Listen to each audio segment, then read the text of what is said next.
3 मुलांनी स्वतःच्या आईला वाटून घेतलं. शेवट ऐकून तुमच्या डोळ्यामध्ये पाणी येईल. ज्या आईने 9 महिने पोटात वाढवलं, रात्रभर जाऊन मुलांना वाढवलं, त्यांचं संगोपन केलं, त्याच आईला 3 मुलांनी म्हातारपणी वाटून घेतलं. 10 दिवस मोठ्या मुलाकडे, 10 दिवस मधल्या मुलाकडे आणि 10 दिवस धाकट्याकडे अशी वाटणी झाली.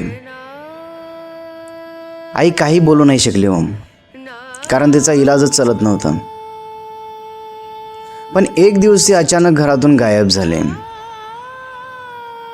आणि तिच्या उशीखाली एक सापडलेलं पत्र वाचून 3ही मुलं जोरात रडू लागले. सुंदर मराठी गाणी आहे, शेवटपर्यंत नक्की बघा. तर नमस्कार मित्रांनो, मी संतोष कांबळे आणि आपण पाहतात एस के टॉक मराठी. तर चला आपण व्हिडिओला सुरुवात करूया. पुण्यामधील एका छोट्याशा गावात सरस्वतीबाई नावाची एक वृद्ध महिला राहत होती. वय किमान 60 वर्ष असेल. तिचा नवरा काही वर्षापूर्वी मेला होता, हे जग सोडून गेला होता. तिला 3 मुलं होते, महेश, सुरेश आणि रमेश. या 3 मुलांची नावं होती. आईने आयुष्यभर कष्ट करून त्यांना मोठं केलं. स्वतः उपाशी राहिली, पण मुलांना कधी उपाशी झोपू दिलं नाही. गावात लोक म्हणायचे, सरस्वतीबाई म्हणजे मायेची मूर्ती आहे. तिने कसं बसं लोकांचे कर्ज काढून मुलांचे लग्न केले. आता वाटलं नवरा सोडून गेलाय तर गेलाय, आता लेकरं तर माझे होतील. परंतु हा तिचा भ्रम होता.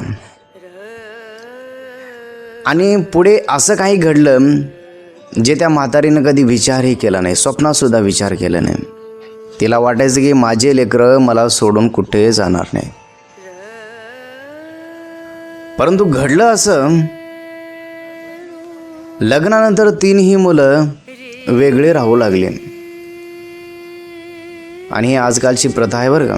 लग्न झालं की मुलगा आईवडिलापासून दूर राहू लागतो. सुरुवातीला सगळं ठीक होतं, पण हळूहळू आई आता खूपच म्हातारी झाली होती. तिला चालायला त्रास होऊ लागला. आता औषध गोळ्या कोण देईल, माझं कसं होईल, त्या म्हातारीला विचार पडू लागला. आता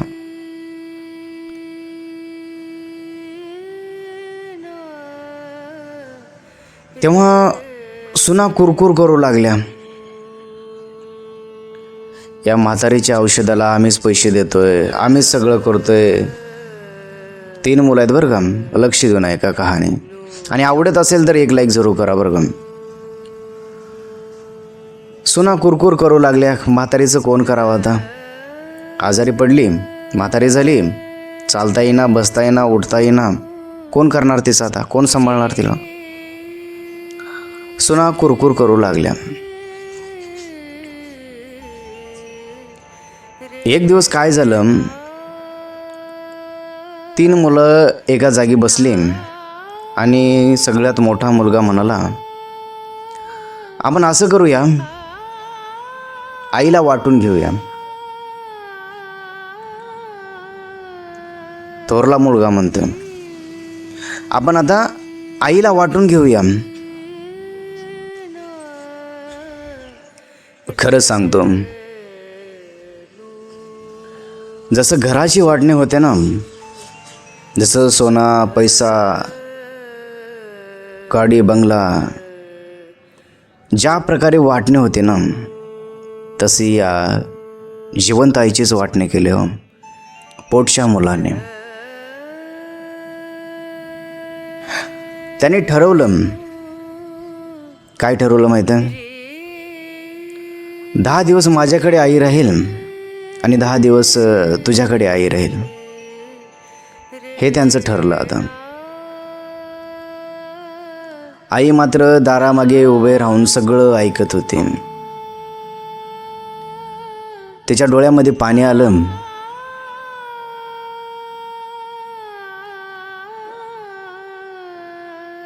तिने विचार केला, माझ्या नशिबामध्ये हेच असेल.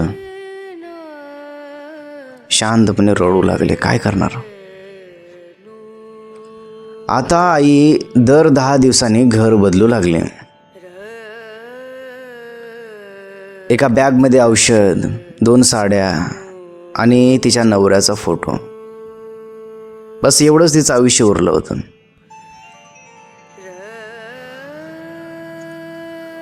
कुठेही तिला घर वाटत नव्हतं. कारण 10 दिवस थोरल्याकडे राहायचे, 10 दिवस मधव्याकडे राहायचे आणि 10 दिवस धाकट्याकडे राहायचे.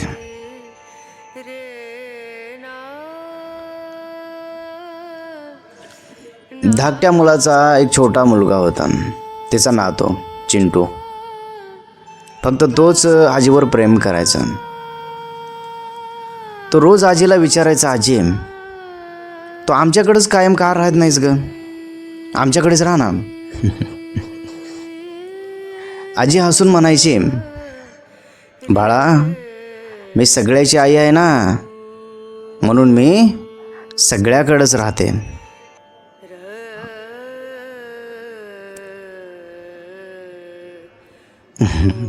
पण हे बोलताना तिचं हृदय आतून तुटत होतं. काय सांगणार त्या लेकराला?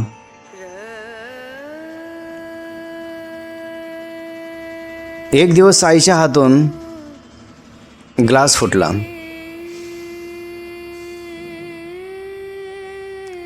मोठी सून जोरात ओरडली, काय करून ठेवलं या म्हातारीनं, आम्हाला सुखानं काही जगू देणार नाही म्हातारी. किती त्रास देशील अजून आम्हाला. ते म्हातारी काहीच बोलली नाही हो. हात थरथरत होते. पाणी प्यायला गेली आणि हातातून ग्लास खाली पडला.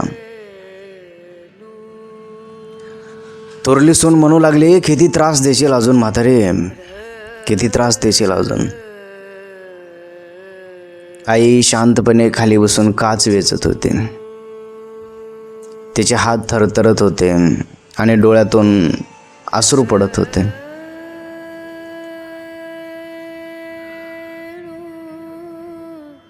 कसं बस आता त्या थोरल्या मुलाकडे राहण्याचे 10 दिवस संपले.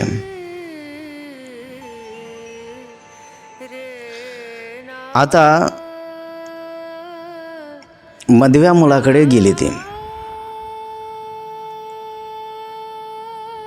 मधव्या मुलाकडे राहायला गेली. आता तिथं अजून काय सुख मिळणार होतं.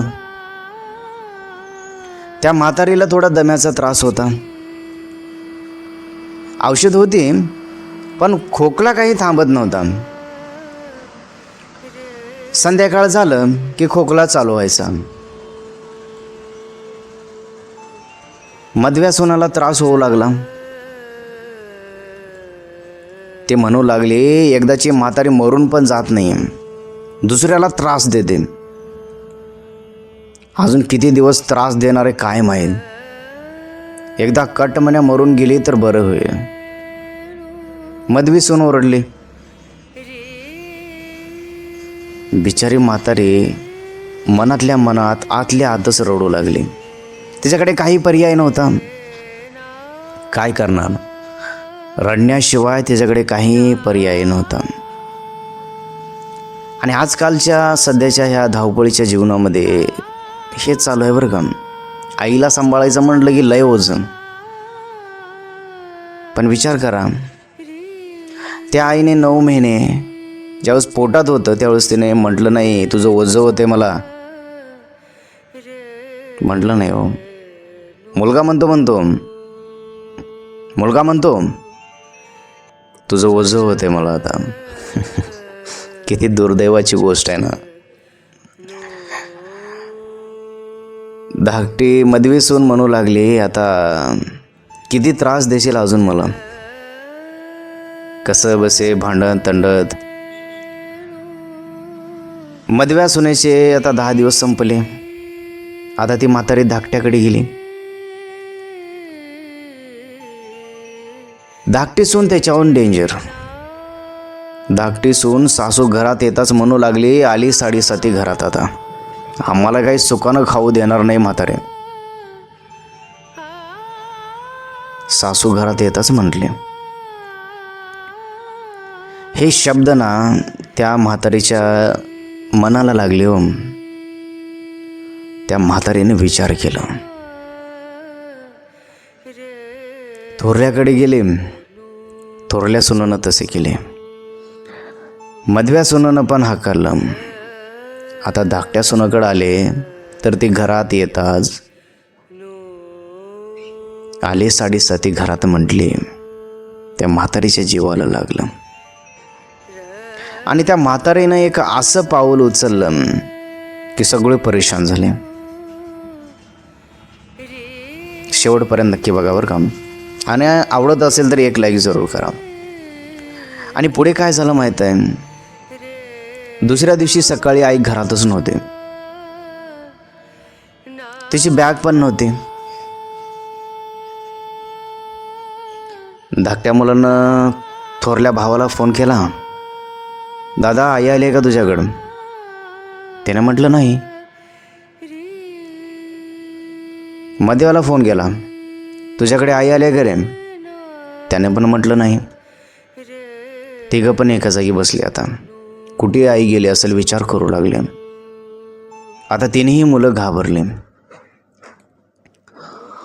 संपूर्ण गाव शोधलं पण आई कुठे सापडली नाही. आता या 3 मुलांना प्रश्न पडला, आई कुठे गेली असेल. पण ती कुठे गेली होती माहीत आहे? पुढे कहाणी बघा, समजून येईल. तिन्ही मुलांनी गावभर शोधलं, इकडं तिकडं सगळीकडे शोधलं, आई काही भेटली नाही. आणि शोधून शोधून घरी आले. आणि घरी आल्यानंतर आई ज्या ठिकाणी झोपत होती त्या ठिकाणी ते गेले. आईच्या उशाखाली एक पत्र सापडलं.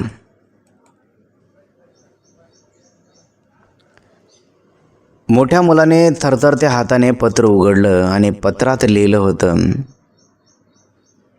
माझ्या प्रिय लेकरांनो, बाळांनो, लहानपणी तुम्ही तिघही माझ्यासाठी भरपूर झटत होता. तुम्ही ज्यावेळेस लहान होता तेव्हा तुम्ही म्हणायचो की आई माझी आहे. दुसऱ्या कोणीतरी जर म्हटलं की आई तुझी नाही माझी आहे तर तुम्ही त्याच्यासाठी भांडत होता, झगडत होता. आई माझी आहे, नाही नाही आई माझी आहे म्हणून तुम्ही झगडा करत होता, भांडणे करत होता. पण आता मी म्हातारी झाले, मला चालता येत नाही, तर तुम्ही मला वाऱ्यावरती सोडून दिलं, चक्क वाऱ्यावरती सोडून दिलं.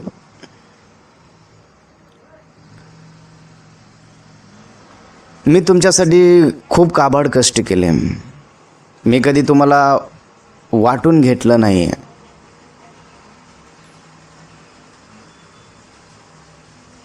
मग म्हातारपणी तुम्ही मला का वाटलं रे? माझी का वाटणी केला तुम्ही? परंतु आता काळजी करू नका, मी वृद्धाश्रमामध्ये गेले. किमान तिथे कोणाला माझं ओझं तर वाटणार नाही.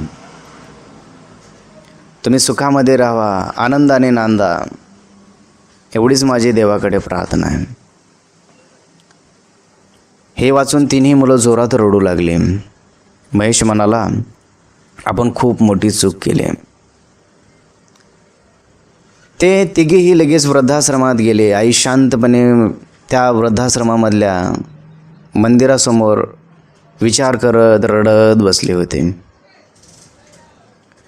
तिन्ही मुलं त्या म्हाताऱ्या आईच्या पायावर पडली आणि म्हणाली, आई मला माफ कर. आईच्या डोळ्यातून अश्रू आले. ती म्हणाली, मुलांनो, मला पैसा नको होता, फक्त थोडंसं प्रेम हवं होतं, थोडंसं प्रेम, जास्ती नाही. आणि ते तुम्ही देऊ शकला नाही. आणि मी आता तुमच्यासोबत आले तरी पण मला ते प्रेम भेटणार नाही आणि मग येऊन तर काय फायदा आहे माझा. तुम्ही परत जावा, मी आता या वृद्धाश्रमामध्येच मरणार आहे. तिन्ही मुलं रडू लागली, आई चल घरला, घरला चल. आई मात्र आली नाही. त्या वृद्धाश्रमामध्येच राहिले. म्हणून सांगतो मित्रांनो, आई वडील म्हातारे झाले की त्यांना औषधापेक्षा जास्त प्रेमाची गरज असते, प्रेमाची. म्हणून आई वडील जिवंत आहेत तोपर्यंत त्यांना प्रेम द्या, कारण वेळ निघून गेल्यानंतर काहीच उरत नाही हो, काहीच उरत नाही. फक्त पश्चाताप उरतो. नंतर विचार येतात की मी आईसोबत असं करायला नको होतं, तसं करायला नको होतं, मी उगीचच हे केलो, घराबाहेर काढलो. नंतर विचार येतात, परंतु फायदा राहत नाही. म्हणून आई वडील जिवंत आहेत तोपर्यंतच ना त्यांच्याकडे लक्ष द्या, त्यांना बोला, त्यांना थोडंसं प्रेम द्या. तर ही कथा तुम्हाला कशी वाटली आम्हाला कमेंट बॉक्समध्ये नक्की सांगा. आणि ही कथा आवडली असेल तर व्हिडिओला एक लाईक जरूर करा. आणि कमेंट बॉक्समध्ये आई असं जरूर लिहा. तर चला आपण भेटूया आणखीन असेच नवीन व्हिडिओमध्ये.